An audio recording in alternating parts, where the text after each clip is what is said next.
Let's go!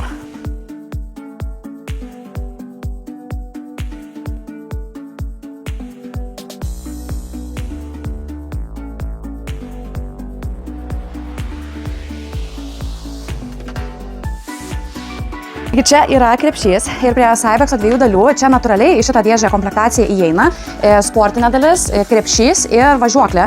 Ir tada jau lopšius arba kėdutės jūs galite užsisakyti papildomai, tai va priklausomai ar jums reikia vienam vaikui ar dviem vaikam.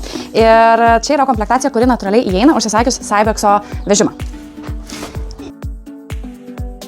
Štai čia yra sportinė dalis, matau dar ne visa, dar turės būti ir viršutinė dalis, tai viena dalis, kuri įeina prie važiuoklės.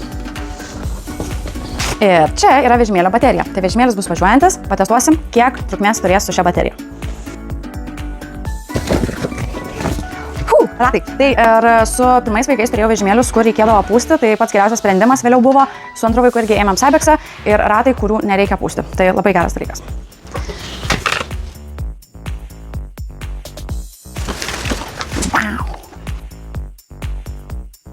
Nu, pagaliau pavyko išsipakuoti. Dabar mums reikia sudėti ratus. Ratai tikrai labai paprastai įsideda. Kur kiti ratukai dedasi? Štai čia.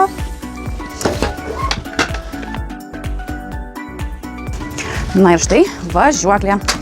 Tai jau vieną privalumą galiu įvardinti ir jis buvo įvardintas pas tiekėją, tai pats krepšys. Tai pats krepšys tikrai yra erdvus. Aišku, tuose vežimėliuose, kur lopšys šalia lopšio yra, jis yra ploti erdvesnis, o čia yra gylis labai didelis ir ilgis, kur tikrai gali ir tašes didelės susikrauti ir nemažai daiktų ir talpa litrais yra labai didelė. Tai čia yra didžiulis privalumas ir tas jau akivaizdžiai matosi. Šonai visi pridengti, tai tikrai labai daug galima krauti daiktų, o tas bus labai aktualu. Toliau dedame bateriją. Baterija įsistato štai čia apačioje. Pažiūrėsime pavyzdžiui. Labai paprastai. Visiškai paprastai įsistato ir užsifiksuoja, o jeigu nori atrakinti, turbūt tai reikia padaryti štai šitaip ir šitaip. Labai paprasta. Todėl ir krauti ir statyti bus labai lengva. Tai va, jau sudėjau sportinę dalį ir šita komplektacija tiesiog įeina kaip bazinė, kurią jūs gausite užsisakę Cybexo vežimėlį. Ką galima daryti su sportinė dalimi ir su lopšiu lygiai taip pat, tai reguliuoti aukštį. Ar jūs norite, kad mažylis sėdėtų aukščiau ar žemiau? Tai jeigu turite vieną vaiką, tikrai aš rekomenduočiau su šitą vežimėlį turėti net ir su vienu vaiku. Tikrai ne vien tik dvynukų vežimėlis specializuotai čia yra. Tai galima reguliuoti ar aukščiau ar žemiau ir atitinkamai uždėti dar pirkinių krepšį. Taip, tai galima į kelis lygius pakelti iki antro, iki šitos dalies, pavyzdžiui, jeigu norite sportinį dalį arba jeigu jau norite krepšį dėtis, tai tuomet sportinė dalis keliauja žemyn. Pavyzdžiui, galima dėti štai į tokią poziciją patį vaiką žemyn ir dėti krepšį ant viršaus pirkinių. Taip jūs galite matyti ir vaiką ir eiti apsipirkti. Tai čia kas susijęs su vieno vaiko vežimėliu. Na kągi, tai čia galima išsidėliojimus visaip daryti, galima krepšį dėti viršuje, lopšį apsukti į vieną pusę, į kitą pusę. Na, o dabar bandome sukonstruoti dvynių vežimą ir užsidėti autokėdutes ir lopšius. Pasižiūrėsim, kaip atrodo šis vežimas su dviem vaikais. Iš tikrųjų, man įdomiausia dalis, čia yra lopšys, ta didžioji dalis ir jinai pakankamai siaurai suspausta, kas man be galo aktualu yra kelionėms, tai kad būtent lopšio dalis susispaustų. Tai pasižiūrėsime, ar tai pavyks padaryti ne tik pakavimo metu, bet ir vėliau. Šiaip labai graži spalva, nežinau kiek per kamerą persitikė, bet čia yra beige spalva, aišku, labai populiari, bet su berniukais kažkaip man nesinorėjo vien tik tai juodos ar mėlynos, tai užsisakiau beige, tai yra kreminė spalva, nerealiai graži ir plus Cybexo vežimėlių medžiaga yra labai patvari, lengvai valoma, tai tikrai nebijau, kad išsipurvinus, užpurškus nusivalys, nes jau ir seniau turėjau, o dabar dar medžiaga dar geresnė yra, tai tikrai be problemyčių.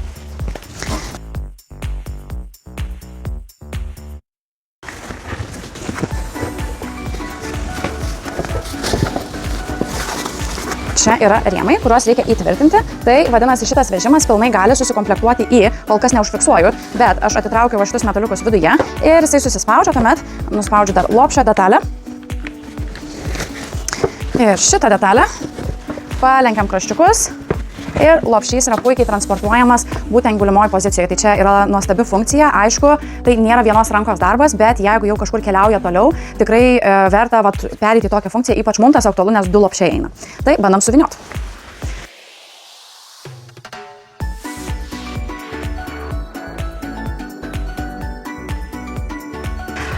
Na štai, ir turime lopšį.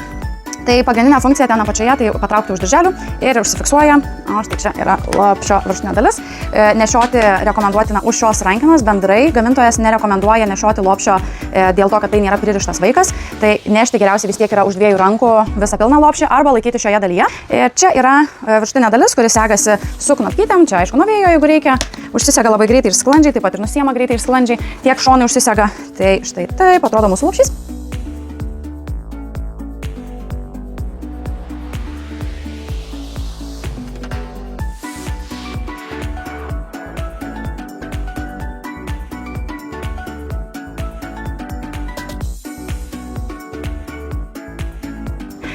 Tai va, tai pasistačiau vežimą ant 3 lygio, vėlgi aukštinį stačiau dėl to, kad man reikia dvinukų. Vienas yra apačioje, kitas yra viršuje ir kai man reikia apatinio, žinoma, geriausia funkcija yra atsidaryti tiesiog langelį ir jau galiu pilnai prieiti prie vaiko iš apačios. Čia erdvės yra pakankamai ir tikrai nėra taip, kad bus nepatogu. Tikrai aukštis yra normalus, man tai reikia pritūpti, žinoma, kaip trenerė sakyčiau, kad pritūpti iš kojų ir va yra judesys šitoje vietoje, vaikelių susižiūri, pasiemi ir dedi atgal. Na, o su viršutiniu tai tikrai nėra problema.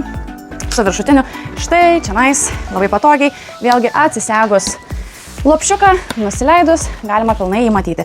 Atsisegus abudu lopšiukus, galima matyti abudu vienu metu ir tikrai nėra taip, kad vienas vaikas mato tik tai vieną kryptimį. Tai aš matau dabar ir vieną, ir antrą ir tai yra tikrai patogu. Didžiausias privalumas mano akimis ir tai, kas mūsų šeimai yra aktualu, tai kad jisai yra siauras. Mums to būtent reikėjo, ilgis automatiškai yra didesnis negu įprastai kituose vežimuose, bet mums reikėjo labai siaurumo ir plus yra labai didelis stabilumas. Tai tikrai kol kas esu patenkinta tai, ką liečiu, nes matosi kokybė bendrai metalinių rankenų, odinių rankenų, medžiagos, lopšių, viską imi ir tikrai jaučiasi ta bendra masė vežimėlio.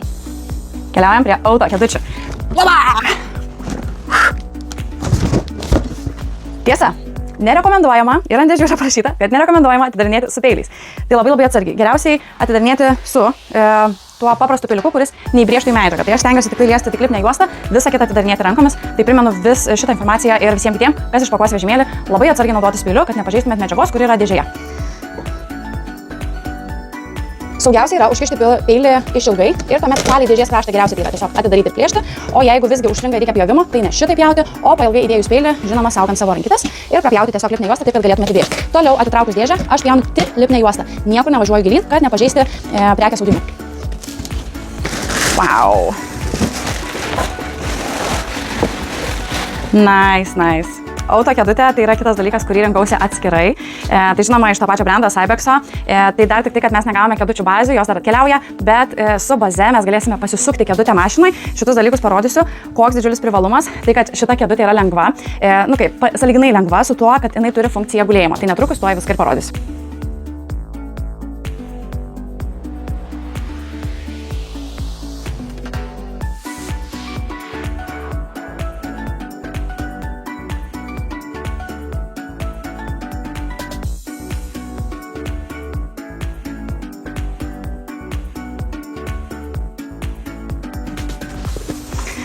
Čia yra adapteriai automobiliniam kėdutėm, kaip ir visuose vežimėliuose reikia adapterius turėti, kad įstatyti automobilinę kėdutę.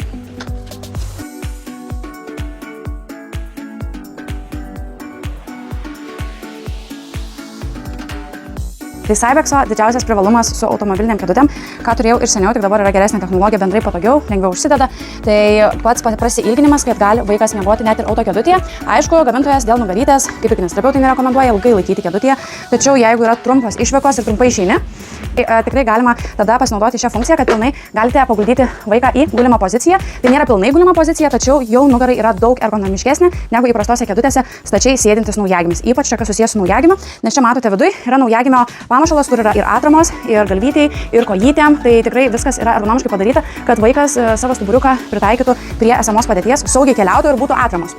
Toliau kitas momentas tai yra stogelis, kuris yra irgi nuostabus dėl plastmasės priekyje, kas yra labai patogu. Tikrai pakankamai daug uždengia nuo saulės. Aišku, jeigu reikia daugiau, tai galite tiesiog užsimesti merliuką ir taip pat atsidaro. Tai va, yra susiskleidimo funkcija, susitraukia kėdutė į sėdimą padėtį ir į gulimą. Gali judėti kėdutė.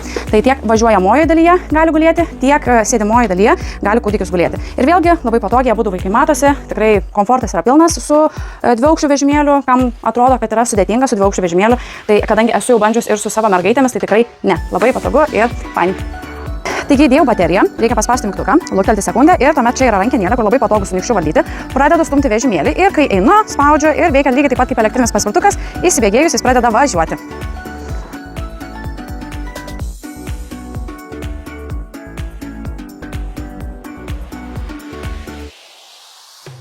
Rankena, ne veltui čia tiek šauktukų pridėta. Užsidėti rankeną būtent dėl saugumo. Aišku, nėra taip, kad vežimas tiesiog paima ir nuvažiuoja.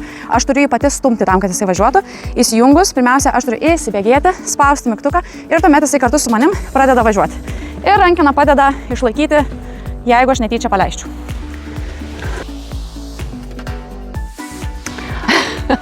Toliau yra nuostabi supimo funkcija. Įsijungus bateriją yra kita funkcija, tai yra supimas. Ir pirmiausia, tai svarbu užstabdyti stabdį, kas labai sklandžiai pasispaudžia, tai yra kaip pedalas. Paspaudžiu ir atleidžiu, bei priekyje užfiksuoti priekinius ratus, kad jie atsisukę būtų tiesiai. Tuomet paspaudžiu supimo mygtuką.